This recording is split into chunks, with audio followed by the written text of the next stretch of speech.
ಆತ್ಮೀಯ ವಿದ್ಯಾರ್ಥಿಗಳೇ, ಎಲ್ಲರಿಗೂ RJ ಕ್ಲಾಸಸ್ಗೆ ಸ್ವಾಗತ. ವಿದ್ಯಾರ್ಥಿಗಳೇ, ಕಳೆದ ಒಂದು ಅವಧಿಯಲ್ಲಿ ನಾವು 10ನೇ ತರಗತಿಯಲ್ಲಿ ಬರುವ ಮೊದಲ ಅಧ್ಯಾಯವಾದ ವಾಸ್ತವ ಸಂಖ್ಯೆಗಳು ಈ ಒಂದು ಅಧ್ಯಾಯದ ಅಭ್ಯಾಸ 1.2ರಲ್ಲಿನ ಮೊದಲ ಪ್ರಶ್ನೆ √5 ಒಂದು ಅಭಾಗಲಬ್ಧ ಸಂಖ್ಯೆ ಎಂದು ಸಾಧಿಸಿ ಅಂತ ನೋಡಿದ್ವಿ. ಅದೇ ರೀತಿ √2 ಮತ್ತು √3 ಕೂಡ ಅಭಾಗಲಬ್ಧ ಸಂಖ್ಯೆ ಎಂದು ಸಾಧಿಸಿ ಕೂಡ ನಾವು ಬಿಡಿಸಿದ್ದೇವೆ. ಒಂದು ವೇಳೆ ನೀವು ನೋಡದೇ ಇದ್ದಲ್ಲಿ ಡಿಸ್ಕ್ರಿಪ್ಷನ್ ನಲ್ಲಿ ಲಿಂಕ್ ಅನ್ನು ಹಾಕಿರ್ತೀನಿ, ನೋಡ್ಕೊಳ್ಳಿ. ಇವತ್ತಿನ ಒಂದು ಅವಧಿಯಲ್ಲಿ ನಾವು ಅಭ್ಯಾಸ 1.2ರ ಪ್ರಶ್ನೆ ಸಂಖ್ಯೆ 2 3 + 2√5 ಒಂದು ಅಭಾಗಲಬ್ಧ ಸಂಖ್ಯೆ ಎಂದು ಸಾಧಿಸಿ ಅಂತ ಕೊಟ್ಟಿದ್ದಾರೆ. ಈ ಒಂದು ಸಮಸ್ಯೆಯನ್ನ ಯಾವ ರೀತಿ ಬಿಡಿಸಬೇಕು ಎಂಬುದನ್ನ ನೋಡೋಣ. ಮೊದಲಿಗೆ 3 + 2√5 ಒಂದು ಭಾಗಲಬ್ಧ ಸಂಖ್ಯೆ ಆಗಿರಲಿ. ವಿದ್ಯಾರ್ಥಿಗಳೇ, 3 + 2√5 ಒಂದು ಭಾಗಲಬ್ಧ ಸಂಖ್ಯೆ ಆಗಿರಲಿ ಅಂತ ಊಹೆ ಮಾಡ್ಕೊಳ್ತೇವೆ.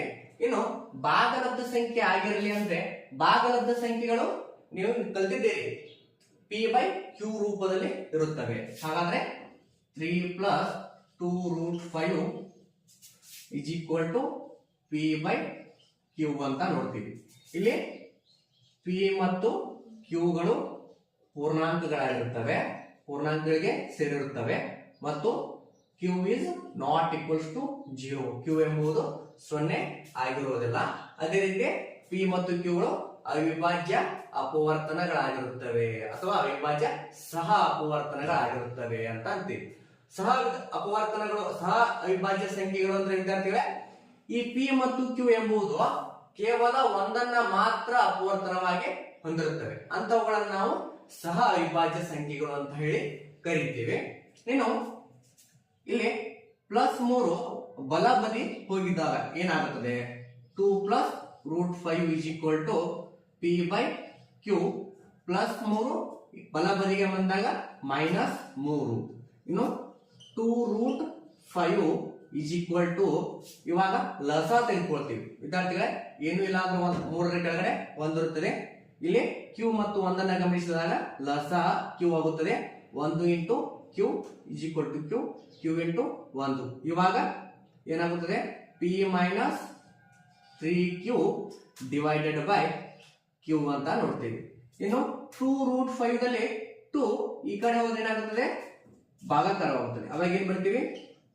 √5 = p - 3q /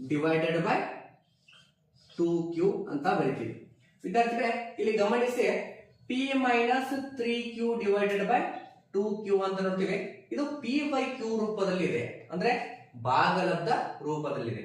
ಆದ್ರೆ ಎಡಬದಿ RHS ಸೈಡ್ ನಾವು ನೋಡಿದಾಗ √5 ಒಂದು ಅಭಾಗಲಬ್ಧ ರೂಪದಲ್ಲಿದೆ. ಸೊ ಇಲ್ಲಿ ಏನಂತ ಬರೀತೀವಿ ವಿದ್ಯಾರ್ಥಿಗಳೇ?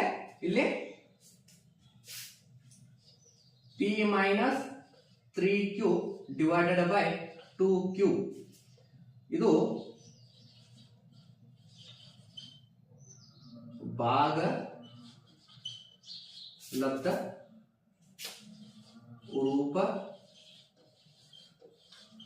ರೂಪದಲ್ಲಿದೆ. ಆದರೆ √5 ಒಂದು ಅಭಾಗಲಬ್ಧ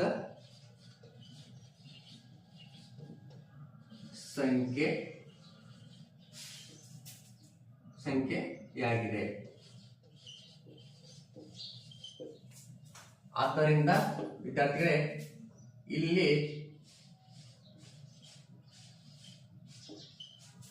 ನಮ್ಮ ಊಹೆ ತಪ್ಪಾಗಿದೆ ಮತ್ತು ಇಲ್ಲಿ p ಮತ್ತು q ಗಳು ಸಹ ಅವಿಭಾಜ್ಯ ಸಂಖ್ಯೆಗಳು, ಅಪವರ್ತನ 1 ಆಗಿರ್ಬೇಕು. ಆದ್ದರಿಂದ ಆಗಿಲ್ಲ. ಇಲ್ಲಿ ನಮ್ಮ ಊಹೆ ತಪ್ಪಾಗಿದೆ. ಆದ್ದರಿಂದ 3 + 2√5 ಒಂದು ಅಭಾಗಲಬ್ಧ ಸಂಖ್ಯೆ. ಪ್ರಶ್ನೆ ಸಂಖ್ಯೆ 3 ವಿದ್ಯಾರ್ಥಿಗಳೇ, ಈ ಕೆಳಗಿನ ಸಂಖ್ಯೆಗಳು ಅಭಾಗಲಬ್ಧಗಳೆಂದು ಸಾಧಿಸಿ ಅಂತ ಕೊಟ್ಟಿದ್ದಾರೆ. ಅದರಲ್ಲಿ ಮೊದಲನೇ ಪ್ರಶ್ನೆ 1/√2 ಒಂದು ಅಭಾಗಲಬ್ಧ ಸಂಖ್ಯೆ ಎಂದು ನಾವು ಸಾಧಿಸಬೇಕು. ಇವಾಗ ಮೊದಲನೇದಾಗಿ 1/√2 ಒಂದು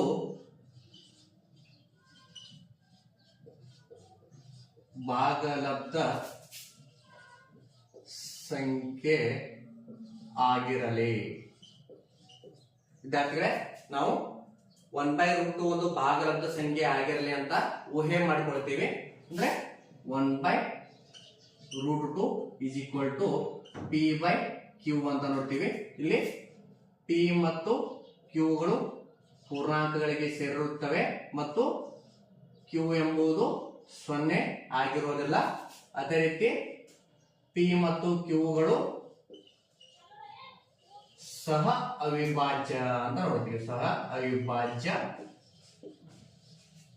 ಸಂಖ್ಯೆಗಳು ಅಂದ್ರೆ ವಿದ್ಯಾರ್ಥಿಗಳೇ, p ಮತ್ತು q ಎಂಬುದು ಕೇವಲ ಒಂದು ಮಾತ್ರ ಅಪವರ್ತನವನ್ನ ಹೊಂದಿರುತ್ತವೆ, ಅಂತವುಗಳಿಗೆ ಸಹ ಅವಿಭಾಜ್ಯ ಸಂಖ್ಯೆಗಳು ಅಂತ ಕರಿತೀವಿ. ಇವಾಗ p/q ಈ ಕಡೆ ಹೋದ್ರೆ ಏನಾಗುತ್ತೆ ವಿದ್ಯಾರ್ಥಿಗಳೇ, ವ್ಯುತ್ಕ್ರಮವಾಗುತ್ತದೆ. ಅಂದ್ರೆ q/p ಅಂತ ನೋಡ್ತೀವಿ is equal to 1/√2 ಬಲಬದಿಗೆ ಸಮಚಿಹ್ನೆಯಿಂದ ಬಲಬದಿಗೆ ಹೋದಾಗ ಏನಾಗುತ್ತದೆ ವಿದ್ಯಾರ್ಥಿಗಳೇ, √2/1 ಬರದೆ ಅಷ್ಟು ಬಿಟ್ರೆ ಅಷ್ಟು. ಇವಾಗ ನಾವು ಏನ್ ನೋಡ್ತೀವಿ ವಿದ್ಯಾರ್ಥಿಗಳೇ, ಇಲ್ಲಿ q/p ಒಂದು ಭಾಗಲಬ್ಧ ರೂಪದಲ್ಲಿದೆ. ಆದರೆ √2 ಒಂದು ಅಭಾಗಲಬ್ಧ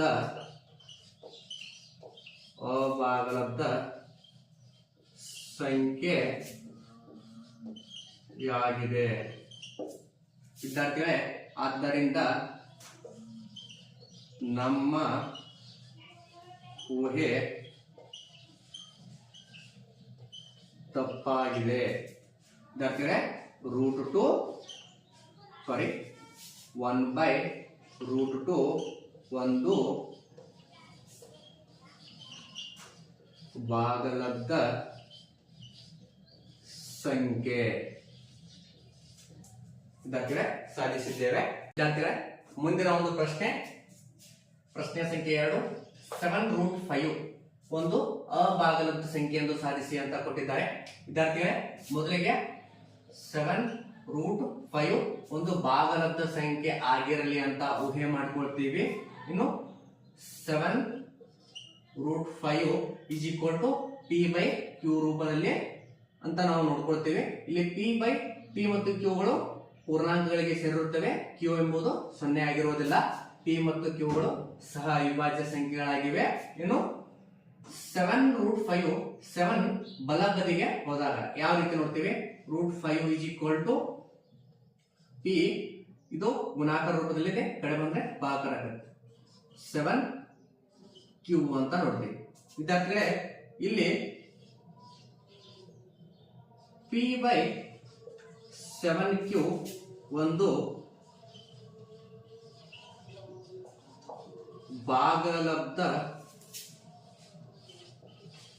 ರೂಪದಲ್ಲಿದೆ. ಆದರೆ √5 ಒಂದು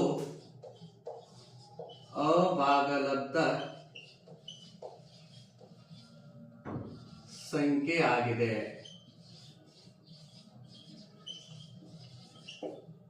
ಆದ್ದರಿಂದ ವಿದ್ಯಾರ್ಥಿಗಳೇ, ನಮ್ಮ ಊಹೆ ತಪ್ಪಾಗಿದೆ. ಆದ್ದರಿಂದ ವಿದ್ಯಾರ್ಥಿಗಳೇ, 7√5 ಒಂದು ಅಭಾಗಲಬ್ಧ ಸಂಖ್ಯೆ. ವಿದ್ಯಾರ್ಥಿಗಳೇ, ನಿಮ್ಮ ವಾರ್ಷಿಕ ಪರೀಕ್ಷೆಯಲ್ಲಿ ಯಾವುದಾದ್ರೂ ಒಂದು ಪ್ರಶ್ನೆಯನ್ನ ನಿಮಗೆ 2 ಅಂಕಗಳಿಗೆ ಕೇಳ್ತಾನೆ. ಬಹುಮುಖ್ಯವಾದ ಪ್ರಶ್ನೆ 7√5 ಒಂದು ಅಭಾಗಲಬ್ಧ ಸಂಖ್ಯೆ ಅಂತ ಸಾಧಿಸಿ ಅಂತ ಕೊಡಬಹುದು. 3+√5 ಅಂತ ಕೊಡಬಹುದು. 3-2√5 ಅಂತ ಕೊಡಬಹುದು. ಯಾವುದೇ ರೂಪದಲ್ಲಿ ಕೊಟ್ಟರು ಕೂಡ ನೀವು ಬರೀಲಿಕ್ಕೆ ರೆಡಿ ಆಗಿರ.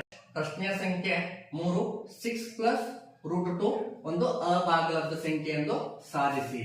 ಇಲ್ಲಿ ಮೊದಲಿಗೆ ಊಹೆ ಮಾಡಿಕೊಟ್ಟಿವಿ ವಿದ್ಯಾರ್ಥಿಗಳೇ, 6+√2 ಒಂದು ಭಾಗಲಬ್ಧ ಸಂಖ್ಯೆ ಆಗಿರಲಿ. ಭಾಗಲಬ್ಧ ರೂಪದಲ್ಲಿ ಅಂದ್ರೆ p/q ರೂಪದಲ್ಲಿ ಇರಲಿ ಅಂತಂದ. 6+√2 p/q. p ಮತ್ತು q ಗಳು ಪೂರ್ಣಾಂಕಗಳಿಗೆ ಆಗಿರುತ್ತವೆ. q ಎಂಬುದು 0 ಆಗಿರುವುದಿಲ್ಲ. p ಮತ್ತು q ಗಳು ಸಹ ಅವಿಭಾಜ್ಯ ಸಂಖ್ಯೆಗಳ ಆಗಿರುತ್ತವೆ ವಿದ್ಯಾರ್ಥಿಗಳೇ.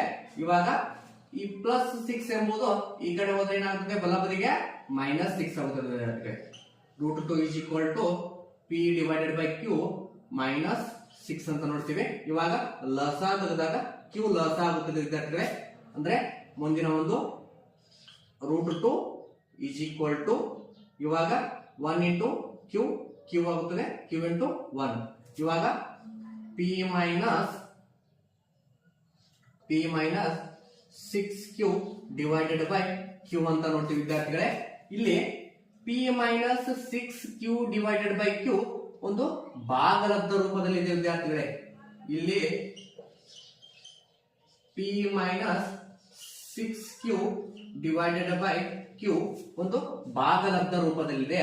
ಆದರೆ ವಿದ್ಯಾರ್ಥಿಗಳೇ √2 ಒಂದು ಅಭಾಗಲಬ್ಧ ಸಂಖ್ಯೆಯಾಗಿದೆ. ಆದ್ದರಿಂದ ವಿದ್ಯಾರ್ಥಿಗಳೇ ಇಲ್ಲಿ ನಮ್ಮ ಊಹೆ ತಪ್ಪಾಗಿದೆ. 6+√2 ಒಂದು ಅಭಾಗಲಬ್ಧ ಸಂಖ್ಯೆ ಅಂತ ನೋಡ್ತೀವಿ.